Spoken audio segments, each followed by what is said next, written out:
Coco, une petite réaction, réaction. Sandrine Rousseau clash Elon Musk. Je suppose qu'il ne va pas surtout dire que...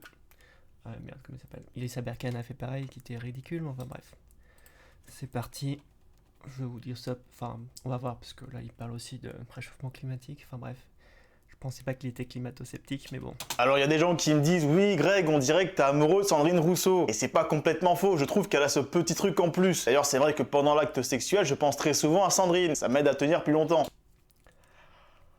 Oh. Une blague sexuelle pour toujours faire rire les beaufs. Check. Et c'est pas tout, moi je pense que le réchauffement climatique c'est de la merde et que ça coûte cher aux contribuables pour aucune raison valable. D'ailleurs, Alors, le réchauffement climatique, c'est de la merde. Ouais, on est vraiment du climato-sceptique de base. C'est complètement con.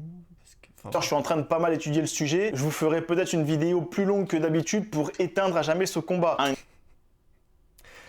On attend fortement cette vidéo. Vraiment, ça va être très drôle, je pense. Très drôle. Une vidéo de 4 minutes, comme ça me laissera du temps pour parler de mon spectacle et prendre un peu de vos nouvelles. Je suis donc prêt à m'associer à toute personne qui fera reculer cette lutte chère et inutile. Et Sandrine Chère et inutile. Rousseau fait un travail extraordinaire dans ce sens. Les écolos, ils n'en peuvent plus d'elle. À chaque sortie de Rousseau, ils vérifient 2 trucs. Si elle se souvient dans quel camp elle est et si elle a pris cette petite pilule jaune. D'ailleurs, Sandrine a une nouvelle théorie selon laquelle le réchauffement climatique, c'est à cause des hommes. Ne me chauffe pas sur ce terrain, Sandrine, sinon je vais devoir raconter toutes les conneries qu'on trouve dans les armoires de femmes. Conneries qu'on trouve dans les armoires de femmes. T'es lourd, mec. Entre cosmétiques en abondance et vêtements inutilisés, j'ai des choses à balancer. Le matérialisme, la consommation à outrance, ce ne sont pas des phénomènes qui touchent particulièrement les hommes. Si.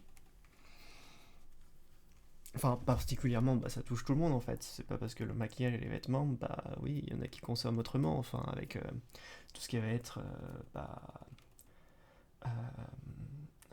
tu y arriver, la technologie, tout ce qui va être des trucs comme ça. Oui, mais la surconsommation, c'est un peu pour tout le monde, il n'y a pas que les femmes, enfin bref. Au contraire, sinon faudrait expliquer à toute l'industrie publicitaire qu'elle se trompe de cible depuis le début. Et vu comme ils aiment l'argent, ces fils de Forex, ça m'étonnerait qu'ils visent particulièrement les femmes pour des raisons de parité. En fait, pour des raisons d'argent, en fait, je pense qu'ils visent tout le monde, parce que si tu vises que la moitié de la population, ça fait la moitié des profits. Donc Sandrine a même inventé un terme pour sa nouvelle croyance, l'androcène, mot qui n'existe pas dans le dictionnaire pour l'instant. Je rappelle que depuis quelques années, le petit Robert se prostitue, à tel point que je l'ai renommé la grosse Roberta. Donc je cite l'article du Figaro, le terme androcène permet de lier extractivisme, colonialisme, capitalisme et patriarcat, selon Sandrine Rousseau. Donc le réchauffement climatique, c'est à cause de nos testicules et je suis prêt à l'accepter. Ouais, il y en a qui disent ces conneries, c'est fou. Le problème de l'homme, c'est qu'il est ambitieux. Mais le truc, c'est que Rousseau s'est permis d'attaquer frontalement Elon Musk. Et là, je dis non. En plus, Elon Musk, entre la conquête de l'univers et se taper les plus belles meufs du monde, il a assez peu de temps pour répondre à Sandrine Rousseau. C'est surtout un gars qui a plein de fric, qui a mis son fric dans des projets qui ont marché. Hein. Il aurait très bien pu ne pas marcher parce que d'autres personnes font comme ça en fait. Ce sont des personnes un peu prédatrices qui vont s'intéresser à des entreprises, injecter beaucoup d'argent, puis récupérer les bénéfices et faire ainsi comme ça. Enfin bref. Je ne pense pas qu'Elon Musk soit forcément une très bonne personne, non. Enfin bref. Est-ce que son argent a permis de faire des avancées dans le spatial? Oui. Est-ce qu'il baise les plus belles femmes de la planète? On s'en branle, tu vois. Bref. Donc je me permets de le faire, on sait jamais si un jour il passe sur mon Tipeee ou à mon spectacle Salle Français en prolongation dans toute la France. Ambiance de malade, regarde. Ce soir on était en Auvergne, est-ce que vous avez passé une bonne soirée? Ouais, c'est un moment que tu fais dans des salles communales. Très cool. Informations et réservations en description de la vidéo, il reste quelques places. Je continue l'article. Selon Sandrine Rousseau, la crise contemporaine résulte ainsi d'un certain archétype d'homme qui définit l'androcène. Prenons l'exemple d'Elon Musk, argumente-t-elle. Déjà, elle parle d'archétype d'homme. Dans sa tête, Elon Musk correspond à un archétype d'homme. En gros, il aurait plein d'équivalents sur Terre et lui, ce serait un mec parmi tant d'autres. J'étais pas au courant, mais les gars, si dans votre entourage, vous avez un Elon Musk, mariez-le. Et si vous n'êtes pas pédé, faites un effort, croyez-moi, ça vaut le coup. ce sont toujours en fait ces personnes qui pensent que on réussit juste par rapport à son succès, etc. Mais non, toujours en fait ce même problème où on attribue un peu nos réussites à ce qui est personnel. Mais non, Elon Musk a aussi eu beaucoup de chance, et il faut aussi penser qu'il y a beaucoup de personnes en fait qui correspondent un petit peu au profil d'Elon Musk. Et en fait, c'est ce qu'on appelle le biais du survivant, c'est qu'on voit ceux qui ont réussi, mais on voit pas tous ceux qui ont échoué. Et donc peut-être que pour un Elon Musk, il y en a peut-être 1000 autres personnes, voilà, comme lui, qui ont essayé et qui ont échoué. Enfin bref. Je poursuis sur ce que dit Sandrine sur Elon Musk. Il a décidé de conquérir Mars. Il s'approprie une technologie avec sa richesse et le concours de fonds publics issus de la recherche. Il se fiche complètement de son empreinte écologique. Il est dans l'accaparement, la prédation du commun à des fins de profit privé. Cet archétype d'homme entrepreneur et conquérant est presque déifié, alors qu'il faudrait le considérer parmi les plus grands écocidaires de tous les temps. Elle recommence avec archétype d'homme. Je vais commencer à... Bref, on peut aussi se poser des questions en fait, c'est pas parce qu'il il a réussi dans beaucoup de domaines que c'est forcément une bonne personne. Il faut aussi se poser en question, il y a effectivement un gros problème en fait au niveau de notre du réchauffement climatique, etc. C'est un fait, et je pense qu'en France on s'en rend pas compte parce qu'on voit pas encore les répercussions fortes.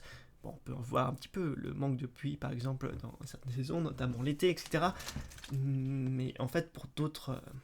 chez d'autres personnes, la montée des eaux commence petit à petit à se faire. Bref, il peut y avoir énormément de problèmes qui vont subvenir. Et donc, juste nier ce fait, en fait.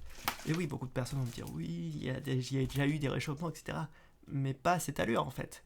Et tout prouve, en fait, que nous sommes responsables de ce réchauffement climatique.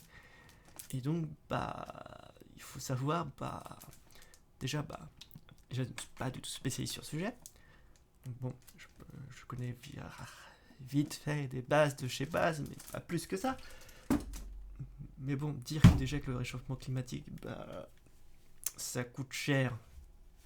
Oui et non, parce que beaucoup de personnes pensent en fait plutôt à réduire nos émissions, et donc réduire notre consommation, et donc réduire notre consommation, c'est délicat, parce que pour la majorité des personnes déjà qui ont déjà du mal à terminer les fins de mois, leur demander de réduire leur consommation alors qu'ils galèrent déjà, c'est compliqué. Il faut déjà que les personnes qui sont beaucoup de richesse, un peu comme Elon Musk, fassent réduisent eux-mêmes leur consommation, parce qu'il faut savoir que une personne riche va consommer beaucoup plus d'énergie qu'une personne au niveau du SMIC. Donc voilà, il faut déjà que les personnes qui sont en capacité de le faire puissent le faire. Mais il faut vraiment réduire nos émissions, et donc réduire notre consommation, et plutôt de partir sur des trucs où on essaye tout le temps de rechanger, plutôt de vouloir changer d'appareil qui ne marche plus, plutôt essayer de réparer pour garder des matériaux. Parce que là on se dit pour l'instant, surtout avec la technologie, les ordinateurs, etc., on est obligé d'utiliser des terres rares qui sont, comme le nom l'indique, rares et donc précieux. Et donc, à force, c'est comme les pétroles, au bout d'un moment, il n'y en aura plus. Et donc, plutôt que se dire, on va dans ce truc de consommation, on va dans ce truc, il faut que les appareils durent plus longtemps, il faut qu'ils soient plus résistants, il faut qu'ils consomment moins, il faut qu'on puisse y réparer. Et malheureusement, tout ça, en fait, ça va contre ce capitalisme libéral qui veut, en fait, le profit à tout prix. Et donc, c'est pour ça que c'est très dur à le faire. Et donc, dans un certain sens, ça peut coûter, mais enfin bref. De toute façon, la répartition des richesses est tellement... n'a aucun sens, tellement notre truc, on se retrouve avec des personnes qui se retrouvent avec 80% des richesses, alors que des personnes... Voilà.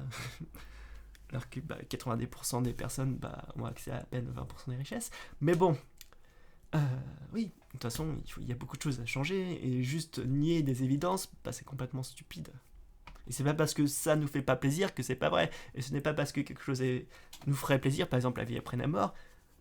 J'aimerais bien croire en la vie après la mort, mais on n'a pas de preuves. Mais ça me ferait bien plaisir de savoir que je vivrai après être morte. Ça serait cool. Mais ça ne fait pas quelque chose de vrai pour nous. Croire qu'elle fait allusion aux origines africaines d'Elon Musk. Attention Sandrine, entre l'extrême gauche et le fascisme, il n'y a qu'un pas en arrière. Il serait ensuite un écocidaire. Au départ, j'avais pas compris le terme. Je pensais que c'était un gars qui était écolo même sur son suicide. C'est-à-dire le mec, au lieu de se jeter sous un train, il se jette sous un Vélib. Et non, en fait, écocidaire, c'est un mec qui tue l'écologie. Je rappelle juste que d'après les chiffres officiels, Tesla a permis d'économiser 5 millions de tonnes de CO2 en 2020. En 2020, la présence de Sandrine Rousseau... Je sais pas.